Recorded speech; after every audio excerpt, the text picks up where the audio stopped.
നമ്മൾ തൃശ്ശൂർ അഴിമാവ് എന്ന് പറഞ്ഞ സ്ഥലത്ത് കയാക്കിങ്ങിന് പോയിട്ടുണ്ടായിരുന്നു.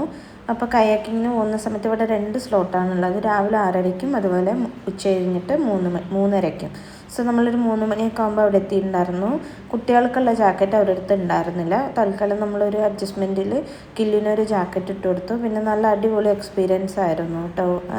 കുറച്ചധികം ദൂരം പോകാണ്ട് 2 hours ആയിരുന്നു അതുണ്ടായിരുന്നത്. പിന്നെ നമ്മൾ അവിടുന്ന് വാടാനപ്പള്ളി ബീച്ച് അടുത്താണ്. അപ്പോൾ അവിടെ വാടാനപ്പള്ളി ബീച്ചിൽ പോയി കുറച്ച് നേരം നിന്നിട്ടൊക്കെയാണ് വീട്ടിലേക്ക് വന്നത്. അപ്പോൾ ആദ്യം കില്ലുവിനെ കൊണ്ട് നമ്മളിങ്ങനെ കടലിലേക്ക് പോകുന്ന സമയത്ത് ആൾ ഇറങ്ങിയിട്ടേ ഉണ്ടായിരുന്നില്ല. പേടിയായിട്ടാണ് തോന്നുന്നു.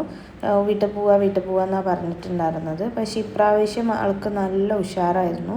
കുറേ നേരം അവിടെ സ്പെൻഡ് ചെയ്തിട്ടും പിന്നെ പോവാമെന്ന് ചോദിച്ച സമയത്ത് പോവണ്ട എന്ന് പറഞ്ഞിട്ട് ആളവിടെ നിൽക്കുമായിരുന്നു. പിന്നെ നമ്മൾ കുറച്ച് നേരം അവിടെ നിന്നിട്ട് നമുക്ക് ഏകദേശം ഒരു 2 hours മേലെ ട്രാവലിംഗ് വരും വീട്ടിലേക്ക്. എന്നിട്ട് പിന്നെ നമ്മളൊരു 10-10:30 ആകുമ്പോൾ തിരിച്ചിട്ട് വീട്ടിലേക്ക് വന്നു കേട്ടോ.